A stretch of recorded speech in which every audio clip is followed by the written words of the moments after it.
जी बिस्मिल्लाहिर्रहमानिर्रहीम अस्सलाम वालेकुम नाजरीन। मैं हूं डॉक्टर नुमान अली और आपकी खिदमत में एक नए सेशन के साथ हाजिर हूं। सर्दियों में बकरियों की मैनेजमेंट किस तरह करनी चाहिए, इस टॉपिक पे मैं दो तीन वीडियो पहले भी बना चुका हूं। लेकिन जितनी बार भी बताया जाए, जितने पॉइंट्स भी बताया जाए, लेकिन फिर भी कुछ ना कुछ पॉइंट्स जो हैं वो रह जाते हैं और गाहे बगाहे जहन में चलते रहते हैं कि इस तरह भी हमने मैनेज करना है। क्योंकि मसाइल सर्दियों में ज़्यादा होते हैं। जो ही सर्दियाँ आती हैं, बकरियों सेंसिटिव जानवर है, बीमारियां बढ़ती जाती हैं। तो कुछ पॉइंट्स जो पिछली वीडियो के अंदर रह गए थे वो इंशाल्लाह इस वीडियो के अंदर डिस्कस करेंगे। पहला पॉइंट जो है वो ये है कि रात के वक्त जब हमने अपने बाड़े के अंदर बकरियां करनी हैं तो पहले मिट्टी को चेक कर लेना है। अगर मिट्टी गीली है तो कभी भी बकरियों को अंदर ना भेजें, पहले उसे खुश्क करें। खुश्क मिट्टी मिट्टी जो है वो अंदर डालें नीचे, या फिर तूड़ी वगैरह डाल सकते हैं, लकड़ी का बुरादा डाल सकते हैं, फक वगैरह डाल सकते हैं। ऐसी चीज़ें जो बेड जो है बकरियों का जो नीचे बिछोना है उसको नरम कर दें, गर्म कर दें। उसके बाद अगर ये चीज़ें भी अवेलेबल नहीं हैं तो बोरियों का इस्तेमाल भी कर सकते हैं। बोरी रखें, अगले दिन सुबह से धूप लगवा लें, खुश्क कर लें, फिर अंदर रख लें। जो नीचे तूड़ी वगैरह डाली हुई है उसको जब वो, क्योंकि बकरियां पेशाब करती रहती हैं, मेहनत करती रहती हैं, तो दोबारा गीला हो जाता है, तो अगले दिन दोबारा उसको भी धूप लगवा के फिर हम अंदर दाखिल कर सकते हैं। लेकिन रात के वक्त कभी भी जो बेड है, जो नीचे बिछोना है, वो ठंडा नहीं होना चाहिए और गीला नहीं होना चाहिए। उसके बाद दूसरा पॉइंट ये है कि आपने कोशिश करनी है कि अपनी जो फार्म की विंडो है वो उस तरफ रखनी है जहां से उसे धूप लग सके, अच्छे तरीके से हवा क्रॉस हो।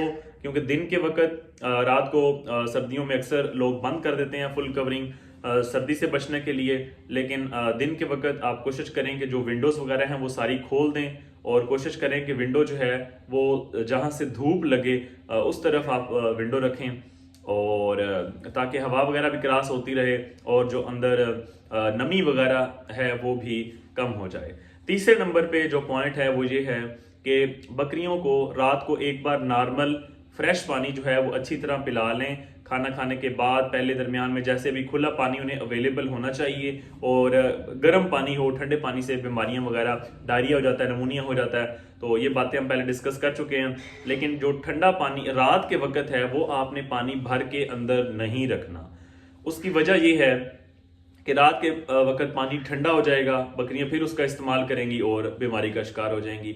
तो अगर आपने रात को वक्त पानी पिलाना भी है, आपका दिल है कि आप इन्हें पानी पिलाएं, तो अगर आप तो फ्रेश पानी पिलाएं। ठंडे पानी, जो खड़ा पानी है, वो आप कभी भी ना रखें।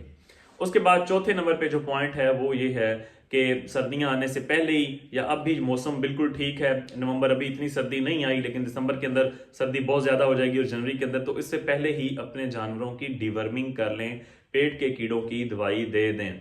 ये ना हो कि सर्दियों के अंदर एक तो एनर्जी की बहुत ज़्यादा ज़रूरत है, जानवरों को खुराक की ज़्यादा ज़रूरत है गर्मी की बनिस्बत, ऊपर से ये हो कि पेट के अंदर कीड़े मौजूद हों, बाहर जिस्म के अंदर चिचड़ मौजूद हों। आपने खुराक भी ये ना हो कि उतनी ही रखी हो जितनी गर्मियों के अंदर दे रहे हैं। पहली बात तो है कि खुराक बढ़ाएं, एनर्जी के रिसोर्स। पहले भी वीडियोस के अंदर मैं एक वीडियो बना चुका हूं कि सर्दियों की खुराक के हवाले से, उसका लिंक भी इंशाल्लाह इस वीडियो के साथ डिस्क्रिप्शन में ऐड कर दिया जाएगा। जिन भाइयों ने वो नहीं देखी वो भी वो देख लें। और पेट के कीड़ों की दवाई दें। पेट के कीड़ों की दवाई कौन सी देनी है, कितनी डोज देनी है, पहला कौन सा डिवर्मर इस्तेमाल किया हुआ है, किन जानवरों को देनी है, किन को नहीं देनी, इस पे भी एक अलहदा से वीडियो में अपलोड कर चुका हूँ। दोबारा वही बातें रिपीट करेंगे तो वीडियो लंबी हो जाएगी। जिन्होंने नहीं देखी वो उस लिंक पे जाके, डिस्क्रिप्शन में ये लिंक भी इंशाल्लाह मैं ऐड कर दूंगा, वो भी आप देख सकते हैं। उसके बाद जो नेचुरल डिवर्मर, अक्सर लोग पूछते हैं कि ऐसी कोई जड़ी बूटी, कोई चीज़ बताई जाए जो कुदरती तौर पे पेट के कीड़ों को मारने का काम करे, तो उसमें आप नीम के पत्तों का इस्तेमाल कर सकते हैं। थोड़े होते हैं, कड़वे होते हैं और नेचुरल कुदरती डिवर्मर के तौर पे काम करते हैं, तो इनका भी आप इस्तेमाल ज़रूर करें। गाहे बगाहे आप इनको खिलाते रहें। सर्दियों के अंदर वैसे भी खुराक की किल्लत है, तो इस वजह से आप नीम के पत्तों का इस्तेमाल डिवर्मर के तौर पे, पेट के कीड़ों के मारने की दवाई के तौर पे आप इसका इस्तेमाल कर सकते हैं।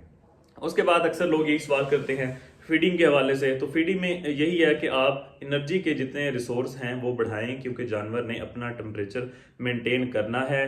बाहर जो इन्वायरमेंट है, माहौल है, उसका टेम्परेचर डाउन हो चुका है, तो उसने टेम्परेचर अपना अप रखना है, तो उसके लिए उसे एनर्जी की बहुत ज़्यादा ज़रूरत है। तो उसमें आप किन चीज़ों का इस्तेमाल कर सकते हैं? शीरा एनर्जी का रिसोर्स है, उसका आप इस्तेमाल कर सकते हैं। चोकर एनर्जी का रिसोर्स है, आप उसका इस्तेमाल कर सकते हैं। गंदम के दानों का आप इस्तेमाल कर सकते हैं। तिल के तेल का आप इस्तेमाल कर सकते हैं। गर्मियों के अंदर लोग जो सरसों का तेल है उसका इस्तेमाल करते हैं, कहते हैं कि उसकी तासीर ठंडी होती है, लेकिन सर्दियों के अंदर आप तिल का तेल इस्तेमाल करें।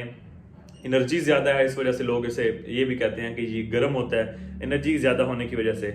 और इसके बाद आप मकई का जो दलिया है आप उसका इस्तेमाल कर सकते हैं। उसके बाद आप प्रोटीन का लेवल बढ़ाने के लिए जो खल हैं, खल सरसों है, खल बनोला है, आप अपनी खुराक में इन चीज़ों का इस्तेमाल कर सकते हैं। और कोशिश करें जो खुश्क चारा है उसका जो मिकदार है वो बढ़ा दें, और जो सब्ज़ चारा है उसकी मिकदार कम कर दें, ताकि जानवर को एनर्जी ज़्यादा हासिल हो। और पानी का मैंने खुराक में आपको बता दिया कि रात के वक्त ठंडा पानी भर के नहीं रखना, और बाकी जितने भी औकात में आपने पानी देना है, ताज़ा पानी देना है, फ्रेश पानी देना है, ठंडा खड़ा हुआ पानी आपने नहीं देना। सबसे ज़्यादा बीमारियों की वजह सर्दियों के अंदर यही देखी जाती है। और एक इसमें बात नाइट्रोजनस गैसेस की, जो अमोनिया गैसेस हैं, रात के वक्त जब भी आप अपने शेड को बंद करें सर्दी से बचने के लिए, लेकिन एक ऊपर से 2 जगह पे खुली जगह ज़रूर छोड़ लें, ताकि जो अमोनिया की गैसेस हैं वो कमरे के अंदर खड़ी ना हो। आप जिस जगह पे आपने जानवर बांधे हुए हैं, मुकम्मल बंद किया हुआ है, कभी खुद उसका विजिट करें, चक्कर लगाएं रात को, जहां जानवर ज़्यादा देर बंधे रहें। जो जानवर फीसिस करते हैं, मेंगने वगैरह करते हैं, यूरिन करते हैं, पेशाब करते हैं, उससे अमोनिया गैसेस बनती हैं, और वही अमोनिया गैसेस जब वो ज़मीन पे गिर के उठती हैं तो जानवर की सांस के ज़रिए वो अंदर जाती हैं, वही फिर नमूनिया जैसी बीमारियों का जानवर शिकार हो जाता है। और वो गैसेस उठ के ऊपर जाती हैं, फिर वहीं खड़ी रहती हैं। अगर उनको बाहर जगह मिले, हम रोशनदान वगैरह रख लें, कुछ थोड़े से खला रख लें, तो उससे वो गैसेस बाहर हो जाती हैं, उस रूम के अंदर जहाँ पे आपने बाड़ा जो है आपका सर्दियों के अंदर, उसमें जमा नहीं होंगी। तो कोशिश करें इस बात का भी ख्याल रखें, क्योंकि अक्सर लोग ये दावा करते हैं कि रात को जानवर बांधे हैं और सुबह उठे हैं तो बच्चे मरे हुए थे। खास तौर पे बच्चे जो है उनकी डेथ ज़्यादा होती है, इंटेरोटॉक्सीमिया की वजह से भी डेथ होती है बच्चों की ज़्यादा। लेकिन अमोनिया गैसेस भी एक वजह है रात के वक्त जो डेथ होती है अक्सर बगैर किसी जानवर साइन सिम्टम्स शो किया, अलामात शो की जानवर जो मर जाता है। यही 2 अलामात अक्सर देखी जाती हैं, एक एंटीरोटॉक्सीमिया और दूसरा नाइट्रोजनस गैसेस। तो ये जो कुछ विंटर के हवाले से, सर्दियों के हवाले से टिप्स थी कि जानवरों का किस तरह आपने देखभाल करनी है। उम्मीद करता हूं कि आपको सारी बातें समझ आ गई होंगी, और आज का जो सेशन है वो आपके लिए हेल्पफुल रहा होगा। मज़ीद किसी टॉपिक पे आप वीडियो बनवाना चाहते हैं या आपका कोई क्वेश्चन है तो आप कमेंट सेक्शन में पूछ सकते हैं। बहुत शुक्रिया।